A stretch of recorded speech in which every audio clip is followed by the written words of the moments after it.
यहाँ पर आपके समक्ष कक्षा 2 की 7वें सप्ताह के तीसरे दिन की शिक्षण योजना प्रस्तुत है और इसमें प्रथम कालांश में हम मौखिक भाषा विकास पर कार्य करेंगे और यहाँ पर चित्र पर चर्चा हम बच्चों के साथ करेंगे और चित्र चार्ट होगा हमारा बरसात।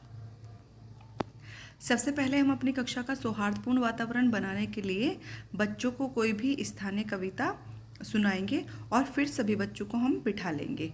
उसके बाद हमने जो पिछले दिन पर चर्चा की थी उसको संक्षेप में दोहराएंगे और बच्चों से कुछ सरल प्रश्न पूछेंगे और बातचीत करेंगे। चित्र चार्ट दिखाते हुए आप यह सुनिश्चित करेंगे कि आप बच्चों पिछले दिन की चर्चा के दौरान जो भी आपने बताया था उससे संबंधित खुले छोर के प्रश्न बच्चों से पूछेंगे और फिर बच्चों को जोड़ों में उस प्रश्न पर बातचीत करने के लिए कहेंगे कि उनको इसका उत्तर क्या लगता है। आप किसी 2-3 बच्चों को अपना उत्तर सभी के साथ साझा करने के लिए कहेंगे। कोशिश करें कि हर बच्चों को 1-2 बार पूरी कक्षा में अपने उत्तर को साझा करने के मौके मिले। लेखन कार्य में आप बच्चों से चित्र पर हुई चर्चा से जुड़े चित्र बनाने और रंग भरने के लिए कहेंगे। शिक्षण प्रक्रिया की समीक्षा, क्या सभी बच्चों ने चर्चा में भाग लिया? यदि नहीं तो आप उन बच्चों की पहचान करें और आगे की कक्षाओं में उन्हें अधिक मौके देंगे। यहाँ पर हमारा दूसरा कालांश होगा डिकोडिंग का। यहाँ पर ये हमारा 60 मिनट का कालांश होगा जिसमें 40 मिनट हम डिकोडिंग पर कार्य करेंगे और फिर 20 मिनट हम लेखन कार्य पर यानी कि हमारी जो कार्यपुस्तिका का कार्यपत्रक है उस पर कार्य करेंगे। तो यहाँ डिकोडिंग में आज हम पुनरावृत्ति पर कार्य करेंगे यानी कि यहाँ पर हमने वर्ण या अक्षर पहचान में पूर्व में उपयोग किए गए तरीकों से बच्चों को अब तक सिखाए गए वर्णों, अक्षरों की ध्वनि एवं प्रतीक पहचान, कक्षा में प्रदर्शित सामग्री से उन्हें ढूंढना और अपनी पाठ्यपुस्तक सहज में अलग अलग तरीके से उन्हें ढूंढकर लिखने का अभ्यास हम बच्चों को करवाएंगे। ब्लेंडिंग में भी इसी तरह से हमने जो भी पूर्व में तरीके अपनाए थे उन्हीं के आधार पर अब तक जो भी वर्णों और अक्षरों का हमने बच्चों को अभ्यास करवाएंगे हम। शब्द पठन में भी इसी तरह से हम जो भी पूर्व में तरीके अपना रहे थे उसी के आधार पर अब तक हमने जो भी बच्चों को वर्ण या अक्षर सिखाए हैं उनसे मिलकर बनने वाले नए नए शब्दों को पढ़ने का अभ्यास करवाएंगे।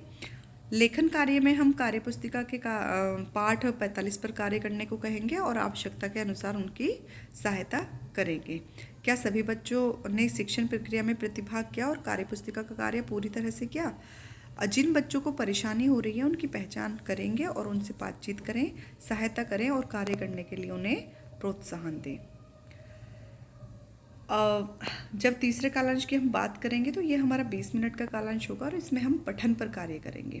साझा पठन और समृद्ध बातचीत, बिग बुक से पठन होगा और ये आज की हमारी जो कहानी है वो हमारे शेर की गुफा यानी कि इस सप्ताह की जो कहानी है वो हमारी शेर की गुफा है और इसमें हम पिछले दिन जो भी हमने चर्चा की थी उसको बच्चों के साथ दोहराएंगे और फिर उनसे प्रश्न पूछेंगे।